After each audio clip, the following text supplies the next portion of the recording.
اس نے کہا ہے میری چچیری بہن، آج میں تم سے اپنے دل کی بات کہنا چاہتا ہوں۔ جی بولو بھائی کیا بات ہے؟ آئے میری بہن، میں تم سے بے حد پیار کرتا تھا، شادی سے پہلے بھی میں تمہیں دل و جان سے چاہتا تھا،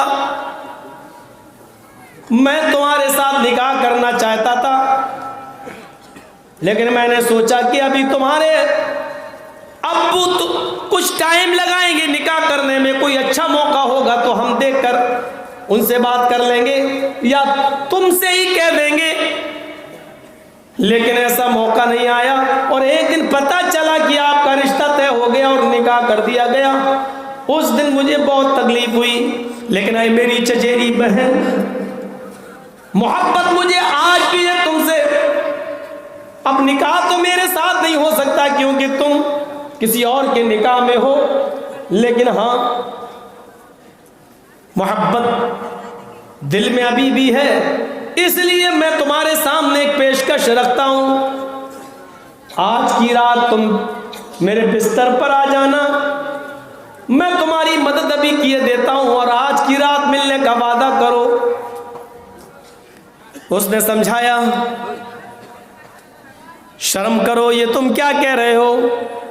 اس نے کہا سوچ لو، ایک طرف تمہارا شوہر ہے جو بستر مرض پر پڑا ہوا ہے، دوسری طرف تمہارے چھوٹے چھوٹے بچے ہیں جو بھوک سے بلبلا رہے ہیں، سوچ لو، غور کر لو۔ وہ مجبور تھی، بچوں کی بھوک اس پر دیکھی نہیں جا رہی تھی، شوہر کی بیماری نے اس کو مجبور کر رکھا تھا۔ تھوڑی دیر کے بعد اس نے اس بات میں اپنا سر ہلا دیا، جیسی تمہاری مرضی، لیکن ابھی میری مدد کر دو، میں اپنے بچوں کو کچھ کھلا دوں اور اپنے شوہر کے لیے کچھ دوا لے لوں۔ اس نے کچھ درہم اس لڑکی کو، اپنی چچیری بہن کو دے دیے، کہیں ذکر ہے 60 درہم دے دیے۔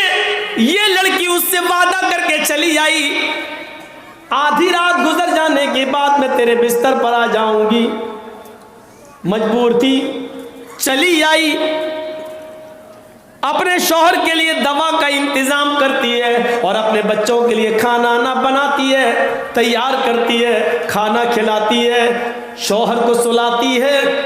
دیکھ لیا کہ بچے بے ہوش پڑے ہیں، شوہر بھی گہری نیند میں بیمار ہے، جو دوا کھایا ہے اب صبح سے پہلے اس کی آنکھ نہیں کھلے گی، دل پر پتھر رکھتی ہے اور پھر چل دیتی ہے کہ میں نے جو وعدہ کیا تھا اپنے وعدے کو پورا کراؤں، شاید پھر کبھی ضرورت پڑ جائے پیسے کی، درہم و دینار کی، تو وہی میرے کام آئے گا۔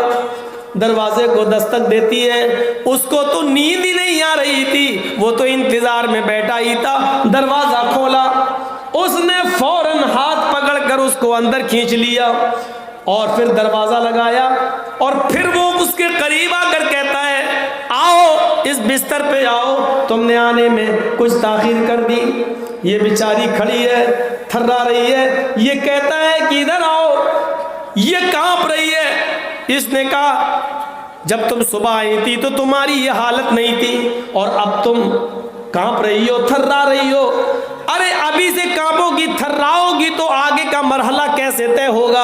ابھی تو ہمیں اور تمہیں آج کی رات ہمیں تمہارے ساتھ، تمہیں میرے ساتھ گزارنا ہے، آگے کے مرحلے بھی تو طے کرنا ہے۔ یہ تم نے اپنی کیا حالت بنا لی ہے؟ وہ ڈرتی جا رہی ہے، اس کے چہرے کا رنگ بدلتا جا رہا ہے، سرخ ہوتا جا رہا ہے۔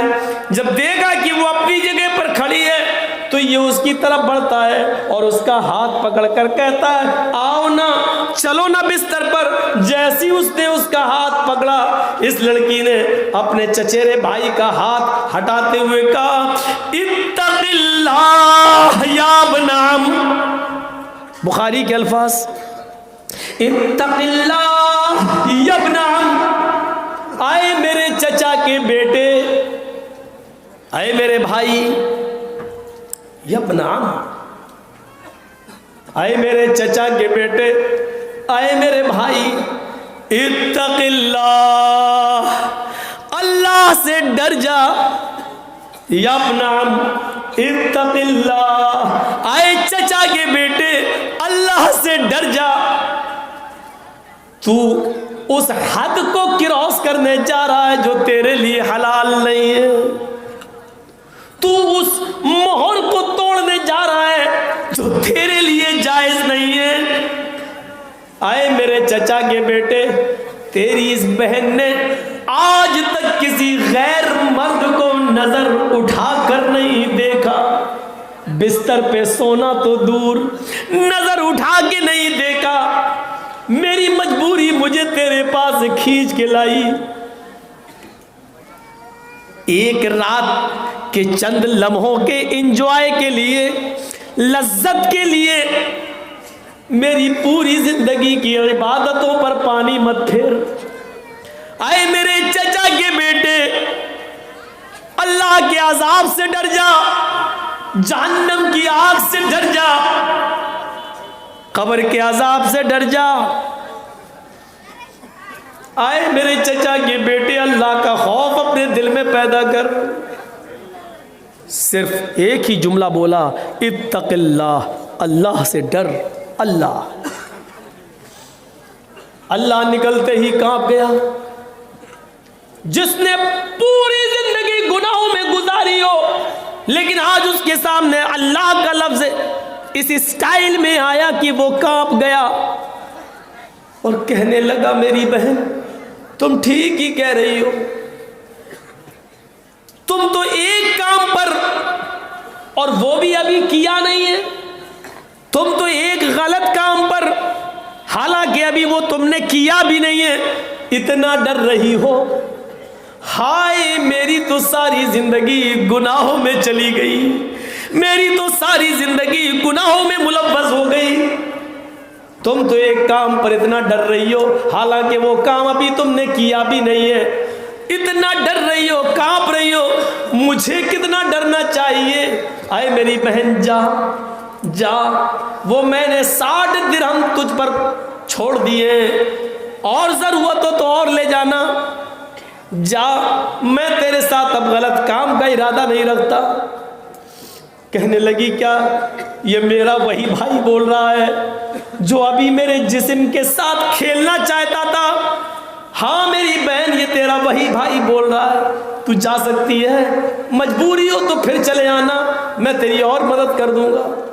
وہ جانے لگی، دروازے کے قریب پہنچتی ہے، جانے لگی، پیچھے مڑ کر اپنے بھائی کو پھر دیکھتی ہے، کہتی ہے میں جا رہی ہوں۔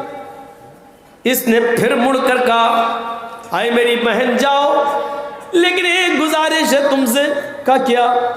کل قیامت کے دن جب اللہ میرا حساب و کتاب لے اور میرے نام اعمال میں گناہ ہی گناہ ہو، اور فرشتے کو حکم دے دے اس گناہگار انسان کو جہنم کے اندر پھینک دو، کیونکہ یہ اپنے نام اعمال میں کوئی نیکی لے کر نہیں آیا ہے، اور جب مجھے فرشتے گھسیٹتے ہوئے جہنم میں ڈال رہے ہوں، تو آئے میری بہن اس وقت میرے رب کے سامنے اتنی گواہی دے دینا کہ اے اللہ، یہ میرے ساتھ بھی گناہ کرنا چاہتا تھا، لیکن جب میں نے تیرا نام لیا، اللہ سے ڈر جا، تو اس نے تیرے خوف سے میرے ساتھ زنا نہیں کیا، میرے جسم کے قریب نہیں آیا۔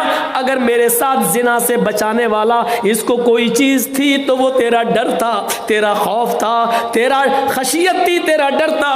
بس اتنی گواہی دے دینا، شاید تیری گواہی سے اللہ کو رحم آ جائے اور وہ مجھے بخش دے۔ یہ کہہ کر اس کو رخصت کر دیا۔ پورا واقعہ بیان کرنے کا مقصد صرف اتنا ہے کہ پوری زندگی گناہوں میں گزری تھی اس کی، اور زنا کے قریب، اور یاد کرو جس نے پوری رات دماغ ہی بنا لیا ہو کہ ابھی آتی ہوگی، ذہن بنا چکا ہو کہ ہم اس سے ملیں گے، آج دو جسم اور ایک جان ہوں گے، اور عین موقع پر اس کے ارمانوں پر پانی پھیر دیا جائے اور یہ کہہ دیا جائے کہ اللہ سے ڈر جا، کیا بیتی ہوگی۔ لیکن اللہ کا خوف اس کو کیسا تھا کہ فوراً اس نے کہہ دیا، جا، میں نے تجھے نظر انداز کیا۔ اتق اللہ، اللہ سے ڈر، یہ جملہ جیسی اس کے اندر آیا، سنا، کانپ گیا اور تھرا گیا۔